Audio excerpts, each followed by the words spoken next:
आज मैं अपने इस गेमिंग लैपटॉप को एक फुल डेस्कटॉप पीसी में कन्वर्ट करने वाला हूं। क्योंकि देखो लैपटॉप की सबसे बड़ी प्रॉब्लम ये रहती है, नो मैटर वो कितना गेमिंग है, कि वो काफी हीट जनरेट करते हैं और इसकी वजह से काफी परफॉर्मेंस इशू आता है। तो देखते हैं हम इसमें डेस्कटॉप पार्ट्स ऐड करने के बाद आखिर कितना परफॉर्मेंस इंक्रीज मिलेगा। एंड डोंट वरी, हम इसमें एक्सटर्नल ग्राफिक कार्ड भी ऐड करेंगे। पर मुझे बिगेस्ट चैलेंज ये आएगी कि इसके CPU and dedicated graphic card को एक प्रॉपर कूलिंग प्रोवाइड करना। हल्का सा भी मैंने इसके सरफेस को अगर इधर से उधर किया, टेम्परेचर बहुत ज्यादा बढ़ सकता है। और शुरुआत में मैंने सोचा कि यार दोनों को ना एयर कूलिंग से ही काम चला के देखते हैं, पर मैंने इसको एक टेस्ट करके देखा था भाई, तब भी टेम्परेचर एयर कूलिंग से काम नहीं चल रहा था। तो मैंने सोचा कि चलो सीपीयू के इसके लिक्विड कूलिंग दे देते हैं, क्योंकि सबसे ज्यादा टेम्परेचर इसी का जाता है, और इसके डेडिकेटेड ग्राफिक कार्ड को एयर कूलिंग दे देते हैं। वैसे भी ये डिसेबल रहने वाला है, तो थोड़ा बहुत गर्म भी होगा तो उतना काम चल जाएगा। और इस लैपटॉप के सिर्फ मदरबोर्ड को ही हमें कैबिनेट में फिक्स करना है, क्योंकि इसके बैटरी, इसके डिस्प्ले, टच पैड से हमें कोई भी मतलब नहीं है। और इसके लिए जो हम कैबिनेट यूज करेंगे वो है आर्कटिक का कौन सा भाई, एक्सटेंडर वीजी वाइट एडिशन वाला। भाई नो, हमने इसके औकात से कुछ ज्यादा ही बड़ा इसके लिए केस ले लिया है भाई। कहां ये बेचारा लैपटॉप का छोटा सा मदरबोर्ड है, और ये एक एक्सटेंडेड ATX वाला केस है भाई। और साथ में इसमें 140 mm के 3 इनटेक फैन लगे हुए हैं। 360 mm के साथ साथ 420 mm वाला AIO लगा सकते हो। और भाई पावर सप्लाई के लिए बहुत भरपूर जगह है। उसके साथ साथ तुम इसमें अपने ग्राफिक कार्ड का शो ऑफ कर सकते हो, वर्टिकली इसे माउंट कर सकते हो भाई। तो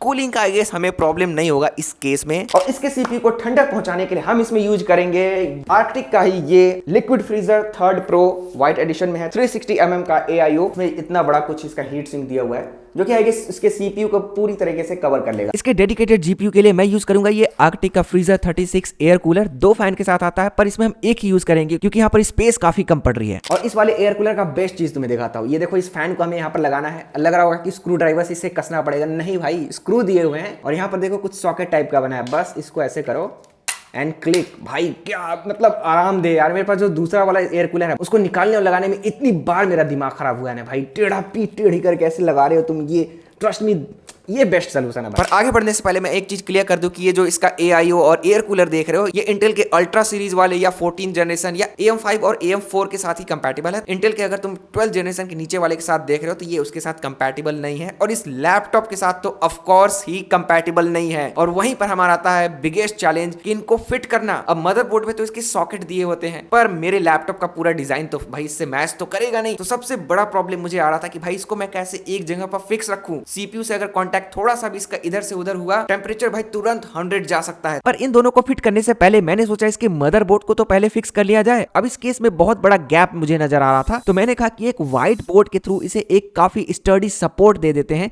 ताकि ये उतना फ्लेक्स भी नहीं करेगा। वेल, फ्लेक्स तो अब ये करेगा एक्सटर्नल ग्राफिक कार्ड के पावर के साथ। इसका मदरबोर्ड फिक्स हो चुका है। अब हमें इसके आगे आएगा लिक्विड कूलर। तो हमने इसका लिक्विड कूलर तो भाई सीपीयू में लगा दिया है, फिक्स कर दिया है। मैं क्या सोच रहा हूँ ना, देखो ये वाला वैसे भी जो जिसका डेडिकेटेड जीपीयू है वो वैसे भी यूज नहीं होने वाला, ये आइडल पड़ा रहेगा। मैं इसे डिसेबल कर दूंगा। और इसके VRAMs पे मैंने थोड़ी बहुत चिप्स वगैरह लगा दी है, और इस पे भी हम थोड़ा थर्मल पैड लगा देंगे, ताकि अगर वो थोड़ा बहुत आइडल मोड पे भी जो भी अपना हीट जनरेट करता हो थोड़ा ना हो। पर ऐसा करना दंडनीय अपराध हो सकता है, इसलिए ऐसी गलती ना दोहराएं। मैंने इसको जब टेस्ट किया तो भाई आइडल मोड पर ये बहुत ज्यादा हीट हो रहा था, और इससे पहले कि ये फ्राई हो जाए मैंने सोचा एयर कूलिंग लगा देते हैं भाई। तो इसके लिए मैंने ये 2 मेटल शीट्स इसमें कुछ छेद करके इसको काफी स्टर्डी स्क्रू के थ्रू कस दिया। और जब हमने इसकी टेस्टिंग करी, रिजल्ट्स हमारे फेवर में थे अंटिल एंड ट्रस्ट में। इस वीडियो को बनाने के लिए मैंने अपने इस गेमिंग लैपटॉप, जो कि मेरा मेन लैपटॉप है भाई, इसको इतना एक्सप्लॉइट किया है ना, मतलब इतनी बार इसको खोलना फिट करना, कई बार तो लग रहा था कि ये गया भाई, बहुत सारे एरर्स भी आने लगे थे। इतना एक्सप्लॉइट तो मैंने अपने उस पुराने लैपटॉप को नहीं किया है भाई।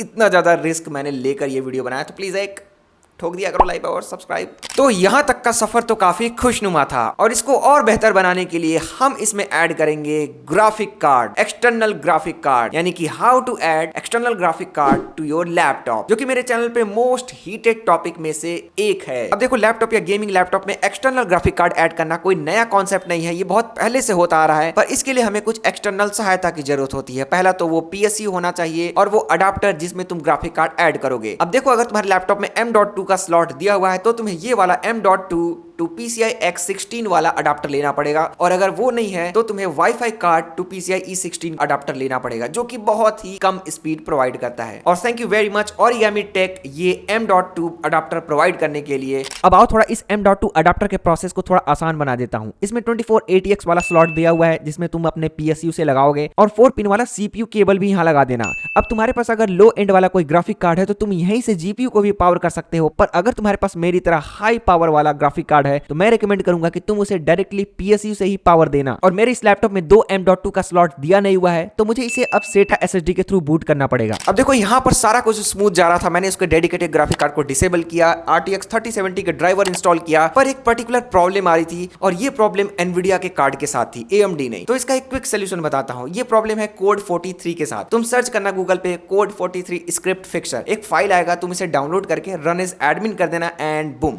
और इस कैबिनेट में जितने भी फैंस, इसका AIO, एयर कूलर, ये ग्राफिक कार्ड, इन सबको हमने एक्सटर्नल PSU से पावर किया है, सिर्फ इस मदरबोर्ड को इस लैपटॉप के चार्जर से। Now our gaming laptop is double gaming laptop, right. हमने एक्सटर्नल ग्राफिक कार्ड जो ऐड कर दिया है। अब आई नो तुम सब कह रहे हो कि भाई जल्दी से इसकी परफॉर्मेंस तो दिखा दो। दिखाऊंगा, पर तो सबसे पहले तो मैंने इसे कुछ स्ट्रेस देके देखा कि भाई आखिर कैसा चलेगा। कुछ अच्छा खासा FPS दिखा रहा था, पर क्या मतलब, इसके लिए भी ये बॉटल नेक ही है आखिर। तो सबसे पहले मैंने ट्राई किया गॉड ऑफ वॉर रैग्नारॉक। काफी स्मूथ गेम प्ले लग रहा है यार। सो लेट्स सी कि हमें कितना FPS मिल रहा है, जो कि अराउंड 60 था, पर हमें उस i7 4th Gen डेस्कटॉप वाले में काफी 100 के ऊपर FPS मिल रहा था भाई। ऑफ कोर्स वो डेस्कटॉप है। नेक्स्ट गेम हमने जो ट्राई किया वो था गॉड ऑफ वॉर 2018 वाला। इसमें भी अराउंड सेम 60 FPS हमें देखने को मिल रहा था। शुरुआत में थोड़ा जर्क मार रहा था ये, और इन दोनों गेम्स को मैंने अपने लैपटॉप पे ऑलरेडी ट्राई किया था। काफी जर्की फील हो रहा था, पर इसमें ये काफी स्मूथ गेम प्ले दे रहा है। अब इसके बाद मैंने ट्राई किया लास्ट ऑफ अस पार्ट 2, जिसमें हमें काफी अच्छी खासी परफॉर्मेंस देखने को मिल रही थी, एंड इसमें हमें कुछ 80-90 FPS देखने को मिल रहा था, which is not that bad. जब मैंने इसको इस लैपटॉप पे ट्राई किया था तो भाई सिर्फ 30 FPS मिल रहा था, विच इज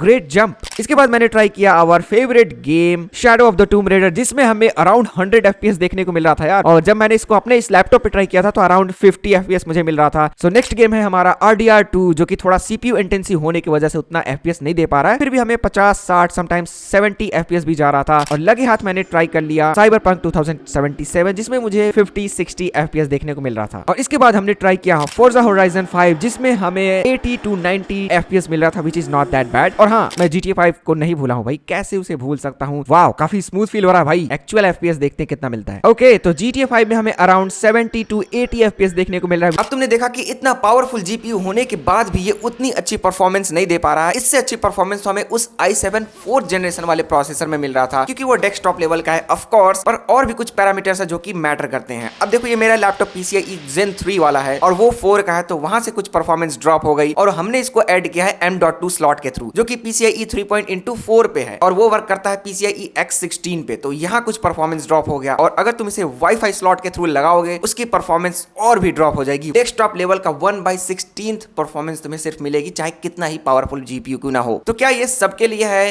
अगर तुम फन एक्सपेरिमेंटल के लिए करना चाहते हो, ऑफ कोर्स करो, काफी मजा आता है, पर ज्यादातर लोगों के लिए उतना प्रैक्टिकल नहीं है भाई कि अलग से PSU खरीदो, ग्राफिक कार्ड खरीदो, इसका अडाप्टर खरीदो। जस्ट जो है तुम्हारे पास उसमें खुश रहो और वेट करो अपने जीवन में पैसे आने का।